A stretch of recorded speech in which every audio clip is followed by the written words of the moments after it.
Hello everyone. बेटा आज मैं डिस्कस करूंगा आपसे कि किस तरीके से अकाउंटिंग इक्वेशन को तैयार किया जाता है,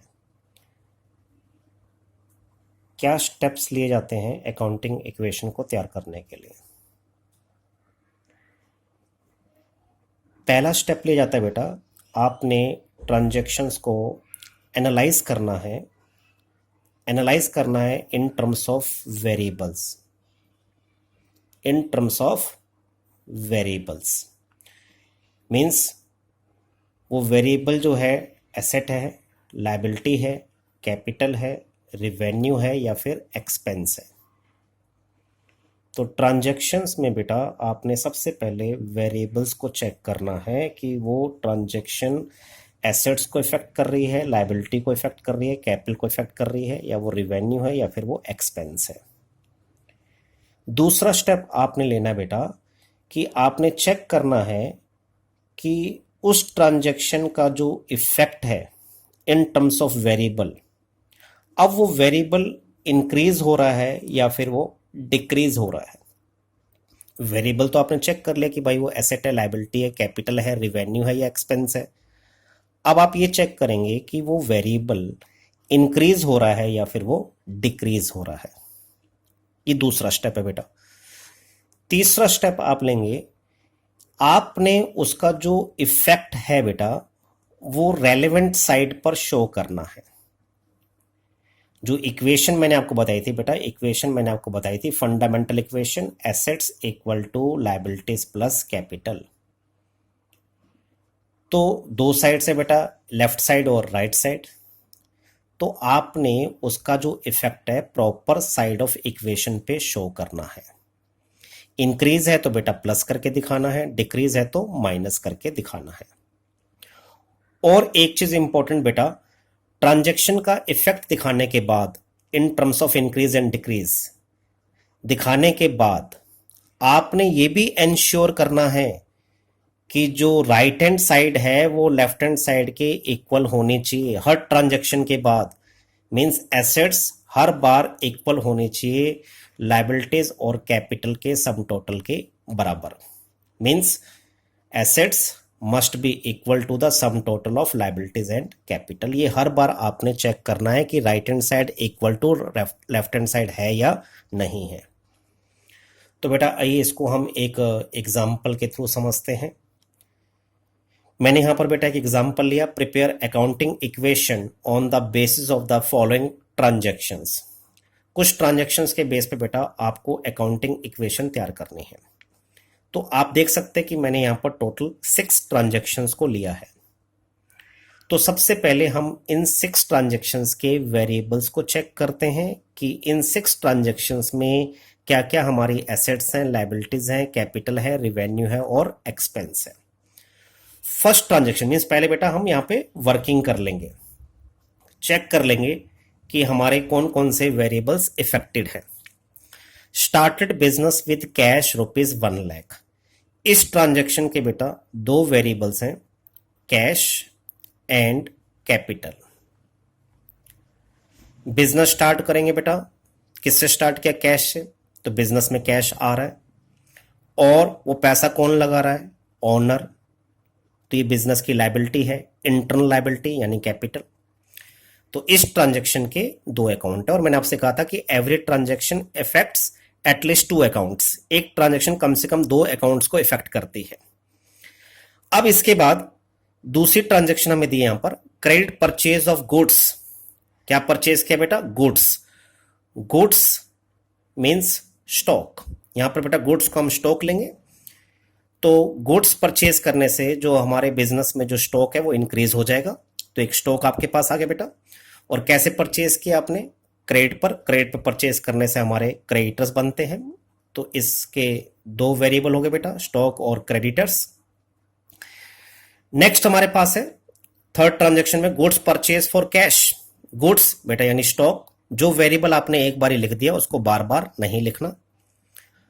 फॉर कैश, कैश भी बेटा आपके पास लिखा हुआ है। तो इस ट्रांजैक्शन का इफेक्ट एक तो बेटा स्टॉक पे पड़ेगा और एक कैश पे पड़ेगा। स्टॉक और कैश हमने ऑलरेडी लिखा हुआ है।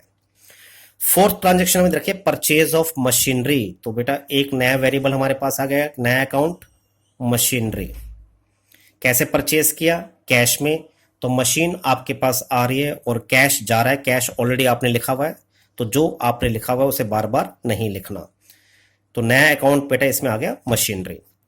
नेक्स्ट आपके पास है paid salary. Salary paid, it is an example of expense. Expense बेटा लॉस को शो करता है और लॉस से कैपिटल कम हो जाती है, कैपिटल हमने ऑलरेडी यहां पर लिखी हुई है, और सैलरी पे करने से बिजनेस से कैश कम हो जाएगा, तो कैश ऑलरेडी हमने लिखा हुआ है। तो जब भी एक्सपेंस की आप पेमेंट करेंगे बेटा, एक्सपेंस की पेमेंट कैश और कैपिटल को इफेक्ट करेगी। सिमिलरली जब भी आप कोई रिवेन्यू रिसीव करेंगे तो रिवेन्यू रिसीव भी बेटा कैश और कैपिटल को ही इफेक्ट करेगी। जैसे rent received, rent received is an example of revenue received. तो रिवेन्यू आपको रिसीव हो रही है, तो रिवेन्यू से आपका बेटा प्रॉफिट इंक्रीज होगा, प्रॉफिट से आपकी कैपिटल इंक्रीज हो जाएगी, और रिवेन्यू रिसीव होने से कैश इंक्रीज हो जाएगा। तो एक्सपेंस पेड और रिवेन्यू रिसीव्ड का इफेक्ट कैश और कैपिटल पे पड़ेगा। कैश और कैपिटल आपने ऑलरेडी लिखा हुआ है। तो बेटा हमने चेक कर लिए इन टोटल 6 ट्रांजेक्शन में टोटल वेरिएबल्स कितने हैं। अब आप ये चेक कर लें कि जो वेरिएबल्स है इनमें से कौन सी हमारी एसेट्स हैं, कौन सी लायबिलिटीज और कौन सी कैपिटल है। तो उस तरीके से आप इसको बेटा चेक कर लें। कैश हमारी एसेट है बेटा, कैपिटल कैपिटल है, stock asset, creditors liability, machine asset, और जो बेटा हमारे पास जो सैलरी था वो हमारा एक्सपेंस था। तो एक्सपेंस और रिवेन्यू के अकाउंट हमने ओपन नहीं करने, क्योंकि मैंने आपसे बताया था कि आप ये जो कर रहे हैं ये बैलेंस शीट इक्वेशन है, मींस आपने सिर्फ एसेट्स लायबिलिटीज और कैपिटल के ऊपर इफेक्ट देखना है। तो रिवेन्यू और एक्सपेंस का अलग से कोई अकाउंट ओपन नहीं करना, रिवेन्यू और एक्सपेंस का इफेक्ट कैपिटल पे पड़ेगा। रिसीव हो जाएगा तो बेटा उसका इफेक्ट कैश पे भी पड़ेगा। तो रिवेन्यू और कैपिटल, रिवेन्यू और एक्सपेंस का इफेक्ट बेटा कैपिटल पे आएगा। तो ये बेटा हमने सारी वर्किंग इसमें कर ली। हमने चेक कर लिया कि कौन कौन से वेरिएबल हैं और वो वेरिएबल एसेट है, लायबिलिटी है, कैपिटल है, ये सब हमने चेक कर लिया। अब हम देखेंगे किस तरीके से अकाउंटिंग इक्वेशन में इसको हम शो करेंगे। ये बेटा मैंने अकाउंटिंग इक्वेशन का एक फॉर्मेट ड्रॉ किया जिसमें फर्स्ट कॉलम में मैंने नंबर लिखा, इसमें ट्रांजैक्शन नंबर लिखा जाएगा 1 2 3 4, और यहाँ पर ट्रांजैक्शंस को कॉपी किया जाएगा बेटा। जो ट्रांजैक्शंस आपको क्वेश्चन में गिवन होंगे उसको आप यहाँ पर कॉपी करेंगे। और तीसरा कॉलम मैंने लिया बेटा accounting equation, fundamental accounting equation A=L+C। इसमें सबसे ज़्यादा जो आपने मेन जो इसकी विड्थ है वो ज़्यादा लेनी है, इस वाले कॉलम की, थर्ड कॉलम की। फर्स्ट कॉलम की सबसे कम, उसके बाद ट्रांजैक्शंस की थोड़ी इससे ज़्यादा, जिससे आप ट्रांजैक्शन को लिख सकें बेटा। और सबसे ज़्यादा विड्थ आपने किसकी लेनी है? अकाउंटिंग इक्वेशन की, जहाँ पर आप इसका इफेक्ट शो करके दिखाएंगे। ऊपर से हेडिंग डाल देंगे बेटा अकाउंटिंग इक्वेशन। अब हमने यहाँ पर जो वेरिएबल हमारे इफेक्ट थे, कौन कौन सी हमारी एसेट्स हैं, कौन सी लायबिलिटीज और कौन सी कैपिटल, उनको आप यहाँ पर उनके नाम शो कर सकते हैं। हमारे पास जो बेटा अकाउंट्स मेन आए थे, वेरिएबल आए थे, वो आया था कैश, स्टॉक, एसेट्स में cash, stock plus machinery. Assets में हमारे पास 3 अकाउंट्स थे, एक कैश अकाउंट, एक स्टॉक और एक मशीनरी। ये 3 हमारी एसेट्स से बिलोंग कर रहे थे बेटा। लायबिलिटीज में हमारे पास था क्रेडिटर्स, और एक ही लायबिलिटी थी बेटा हमारे पास, और सी यानी कैपिटल। कैपिटल को कैपिटल के नाम से आप दिखाएंगे। तो इस तरीके से आपने ऊपर यहाँ पर हेडिंग डाल दी बेटा। अब आपने 1 बाय 1 ट्रांजैक्शन को यहाँ पर लिखना है बेटा, और उसका इफेक्ट यहाँ पर आपने शो करना है। तो सबसे पहले हमारे पास ट्रांजैक्शन जो थी बेटा, पहली ट्रांजैक्शन को बेटा हमने यहाँ पर कॉपी किया, नंबर 1 लिखकर यहाँ पर started business with cash ₹1 lakh. तो इस ट्रांजैक्शन से क्या हुआ बेटा, 1 लाख रुपीज कैश बिजनेस में इंक्रीज हो रहा है, और 1 लाख से ओनर की जो कैपिटल है वो इंक्रीज हो रही है। तो इसका इफेक्ट बेटा 2 जगह पड़ रहा है, कैश इंक्रीज हो रहा है और कैपिटल इंक्रीज हो रही है। बाकी इसका इफेक्ट स्टॉक पर 0, मशीनरी पर भी 0 एंड लायबिलिटीज पर भी इसका 0 इफेक्ट पड़ेगा। इस ट्रांजैक्शन का सिर्फ दो ही अकाउंट पे इफेक्ट पड़ रहा है। बिजनेस स्टार्टेड विद कैश का कैश इंक्रीज हो रहा है और ऑनर की कैपिटल इंक्रीज हो रही है।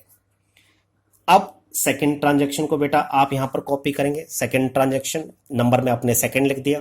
सेकंड ट्रांजैक्शन को कॉपी करते हैं बेटा। यहां पर सेकंड ट्रांजैक्शन है बेटा हमारे पास credit purchase of goods ₹60,000। Goods आपने परचेज किया। गुड्स परचेज करने से बिजनेस में स्टॉक इंक्रीज हो जाएगा, तो स्टॉक के नीचे बेटा आपने 60,000 लिख दिया।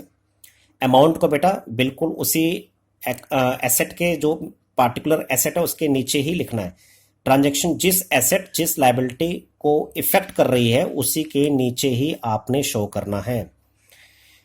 क्रेडिट परचेज ऑफ गुड्स में बेटा स्टॉक इंक्रीज हो गया। और आपने परचेज कैसे किया? क्रेडिट पे परचेज किया, मींस अभी आपने उसकी पेमेंट नहीं करी, फ्यूचर में आपको उसकी पेमेंट करनी पड़ेगी, तो इससे आपकी लायबिलिटी बन गई बेटा। क्रेडिट परचेज करने से आपके क्रेडिटर्स बनते हैं, तो क्रेडिटर्स में आपने 60,000 नीचे उसके ऐड कर दिया। अब इसका इफेक्ट कैश पर इफेक्ट नहीं पड़ा बेटा। इसका मशीन पर भी कोई इफेक्ट नहीं है और कैपिटल पर भी कोई इफेक्ट नहीं है। जहां पर इसका कोई इफेक्ट नहीं है वहां पर आपने बेटा जीरो इफेक्ट शो कर दिया। अब जैसे ही आप ये दो ट्रांजैक्शन को बेटा आप लिख लेते हैं, अब आप इनका टोटल कर लेंगे। सिंगल ट्रांजैक्शन को टोटल करने का बेटा कोई फायदा नहीं है क्योंकि वो अपने आप में टोटल है। जैसे ही आपने दो ट्रांजैक्शन को स्टार्टिंग में लिखा आप उसका टोटल करें और टोटल करके बेटा आप न्यू इक्वेशन को फाइंड आउट करें, आपकी न्यू इक्वेशन क्या बनी। अब ध्यान से देखें, कैश अब आपके पास दो ट्रांजैक्शन के बाद कैश कितना है बेटा बिजनेस में? 1 lakh rupees, stock 60,000 rupees, machinery 0, creditors 60,000 and capital 1 lakh. अब आपने ये भी इंश्योर करना है क्या right hand side left hand side दोनों इक्वल है या नहीं है। चेक कर ले, लेफ्ट हैंड साइड में आपके पास 160 है और राइट साइड में बेटा आपके पास 160 है, दोनों ही इक्वल है। ये हर ट्रांजैक्शन के बाद बेटा आपको चेक करते रहना है। कई बार कैलकुलेशन मिस्टेक हो जाती है, कई बार हम गलत अमाउंट लिख लेते हैं, कई बार दोनों साइड का टोटल बराबर नहीं आएगा, लेकिन हर बार ये सेटिस्फाई होनी चाहिए। हमारी जो अकाउंटिंग इक्वेशन है A=L+C, ये हर बार सेटिस्फाई हो जाएगी बेटा। अब हम ले रहे हैं next number third transaction. Third transaction है बेटा हमारे पास, थर्ड ट्रांजैक्शन बेटा हमने ली गुड्स परचेज फॉर कैश ₹20,000। ये क्वेश्चन में थर्ड ट्रांजैक्शन की बनती। अगेन गुड्स परचेज के बेटा, गुड्स परचेज करने से बिजनेस में स्टॉक का अमाउंट इंक्रीज हो जाएगा। 20,000 स्टॉक में ऐड कर दिया बेटा। और कैसे परचेज किया? कैश में, तो इसका मतलब आपने 20,000 का कैश पे किया और 20,000 का स्टॉक इंक्रीज हो गया। मीन्स गुड्स 20,000 का बिजनेस में आ गया और कैश 20,000 से चला गया, तो कैश में से 20,000 माइनस करना है। अब इसको बेटा माइनस करने के लिए या तो आप माइनस का सिंबल डाल दें या फिर आप 20,000 जो कैश में से माइनस करना है इस 20,000 को आप ब्रैकेट में लिख दें। ये ब्रैकेट में लिखने का मतलब बेटा एज अ नेगेटिव आइटम हो जाएगी कि आपने इसे कैश में से घटा दिया, माइनस कर दिया, और जहां इफेक्ट नहीं पड़ा बेटा वहां पर आप जीरो इफेक्ट कर दें। फिर अगेन बेटा आप न्यू इक्वेशन को फाइंड आउट कर लें। हर ट्रांजैक्शन के बाद आपके पास न्यू इक्वेशन आ जाएगी। 1 लाख में से बेटा देखो 20,000 कैश चला गया था। अब आपके पास कैश का बैलेंस बिजनेस में होना चाहिए 80,000 और स्टॉक का बैलेंस होना चाहिए बिजनेस में 80,000। मशीनरी का बैलेंस 0 है बेटा। क्रेडिटर्स का बैलेंस 60,000 होना चाहिए और कैपिटल का बैलेंस 1 लाख रुपीज होना चाहिए। अब आप राइट साइड में देखें बेटा टोटल कितना बन रहा है 160, और यहां पर देखें लेफ्ट साइड में 160। अगेन दोनों साइड का टोटल आपका बेटा सेम है, बराबर है। अब बेटा हम ले रहे हैं नंबर फोर्थ ट्रांजैक्शन। ये बेटा हमने फोर्थ ट्रांजैक्शन ली, purchase of machinery for cash ₹30,000। यहां पर आपने मशीनरी परचेज करी है बेटा, तो बिजनेस में मशीनरी आपकी इंक्रीज हो जाएगी, तो मशीनरी में आप 30,000 ऐड कर दें। मशीन इंक्रीज होगी बेटा। मशीन परचेज करा, कैसे परचेज किया? कैश में, तो कैश का बैलेंस आपका बिजनेस में कम हो जाएगा बेटा। कम करने के लिए आप 30,000 कैश में, कैश 30,000 को आप ब्रैकेट में दिखा दो, जो ये शो करता है कि आपने 30,000 यहां से माइनस कर दिए। बाकी जहां इफेक्ट नहीं पड़ा बेटा वहां पर आप जीरो इफेक्ट शो करके चले। अगेन बेटा आप इसका टोटल कर लें। टोटल करके बेटा आपके पास अगेन न्यू इक्वेशन आ जाएगी। न्यू इक्वेशन में आप चेक करें कैश का अब हमारे पास कितना बैलेंस होना चाहिए। 80,000 पहले बैलेंस था, 30,000 मशीन परचेज करने से कैश कम हो गया। अब कैश का बैलेंस बेटा हमारे पास 50,000 होना चाहिए। स्टॉक का बैलेंस हमारे पास 80,000 होना चाहिए, मशीन का बैलेंस हमारे पास 30,000 होना चाहिए, क्रेडिटर्स का बैलेंस 60,000 होना चाहिए और कैपिटल का बैलेंस 1 लाख रुपीज होना चाहिए। अब आप लेफ्ट साइड और राइट साइड दोनों का टोटल चेक कर ले बेटा। लेफ्ट साइड में आपके पास बन रहा है 160 और यहाँ पर राइट साइड में बेटा आपके पास कितना है 160। अगेन बेटा आपकी दोनों साइड का टोटल यहाँ पर इक्वल है। अब हम ले रहे हैं बेटा next fifth transaction. Next transaction बेटा हमें दे रखी थी पेड सैलरी ऑफ ₹6,000। आपने सैलरी पे करी, पे करने से बेटा बिजनेस में कैश बैलेंस कम हो जाएगा, तो कैश में से आपने 6,000 माइनस कर देना है। और सैलरी पे करना बेटा ये हमारा एक्सपेंस है, एक्सपेंस से हमारे बिजनेस को लॉस होता है, हमारे एक्सपेंस से लॉस होता है यूं कह लो, या फिर एक्सपेंस से हमारा प्रॉफिट कम हो जाएगा। और इस एक्सपेंस यानी इस लॉस से ओनर की जो कैपिटल है वो आपकी रिड्यूस हो जाएगी, कम हो जाएगी। तो ये कैपिटल को डिक्रीज करेगा बेटा और कैश को डिक्रीज करेगा। इसका इफेक्ट स्टॉक पर जीरो है, मशीन पर भी जीरो है और क्रेडिटर्स पे भी इसका इफेक्ट जीरो है बेटा। ध्यान से देखें, सैलरी पेड बेटा 6,000, एक बारी कैश कम हो गया और एक बारी ओनर की कैपिटल रिड्यूस हो गई। अब अगेन बेटा आपके पास न्यू इक्वेशन आ जाएगी। न्यू इक्वेशन, अब बेटा आपके पास बिजनेस में कैश का बैलेंस 44,000 रुपीज होना चाहिए 6,000 की सैलरी पे करने के बाद, और स्टॉक सेम का सेम बेटा 80,000, मशीन का बैलेंस भी सेम है 30,000, क्रेडिटर्स आपके पास 60,000 है बेटा सेम के सेम। और अब ओनर की जो कैपिटल का बैलेंस है बेटा वो हो गया 94,000, क्योंकि 6,000 का एक्सपेंस होने से ओनर की कैपिटल रिड्यूस हो गई। अब हम बेटा लास्ट एक ट्रांजेक्शन हमें और दे रखी है, लास्ट 6 ट्रांजेक्शन को हम इसमें लेते हैं। रेंट रिसीव्ड ₹4,000, 4,000 का आपको बेटा रेंट रिसीव हुआ। रेंट रिसीव हुआ तो इससे बेटा बिजनेस में कैश का बैलेंस इंक्रीज हो जाएगा, तो आपने यहां पर कैश में प्लस कर देना है। और रेंट रिसीव्ड बेटा एग्जांपल है रिवेन्यू का, रिवेन्यू से प्रॉफिट इंक्रीज होता है और प्रॉफिट इंक्रीज होगा तो वो ओनर्स की कैपिटल को इंक्रीज कर देगा। तो रिवेन्यू रिसीव होने का इफेक्ट बेटा कैश और कैपिटल पे पड़ेगा, इससे कैश भी इंक्रीज हो जाएगा और कैपिटल भी इंक्रीज हो जाएगी। बाकी जहां इफेक्ट नहीं पड़ा बेटा वहां पर आप इसका जीरो इफेक्ट शो कर दें। अब क्योंकि बेटा हमारी सारी ट्रांजेक्शन्स खत्म हो गई, अब जो लास्ट हमारे पास इक्वेशन निकल कर आएगी उसको हम कह सकते हैं फाइनल इक्वेशन। अब हमारे पास फाइनल इक्वेशन आ जाएगी बेटा। फाइनल इक्वेशन चेक करते हैं हम किसका कितना बैलेंस आपके पास बचा।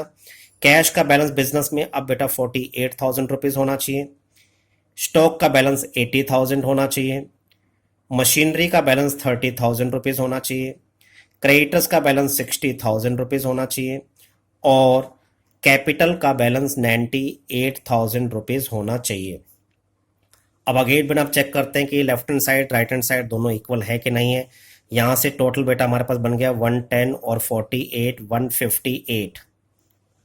लेफ्ट साइड का टोटल ₹1,58,000 है बेटा और राइट साइड में भी टोटल आपका ₹1,58,000 है। दोनों साइड का टोटल आपका हर ट्रांजैक्शन के बाद बराबर आएगा, इक्वल आएगा बेटा। तो इस तरीके से आपने अकाउंटिंग इक्वेशन का जो क्वेश्चन है वो बेटा सॉल्व करना है। ये आप चेक कर सकते हैं, इस तरीके से आपने तैयार करना है। उम्मीद है बेटा इस वीडियो के जरिए आपको क्लियर हो गया होगा कि ट्रांजैक्शंस को कैसे हमने अकाउंटिंग इक्वेशन में रिकॉर्ड करना है। थैंक यू बेटा and have a nice day.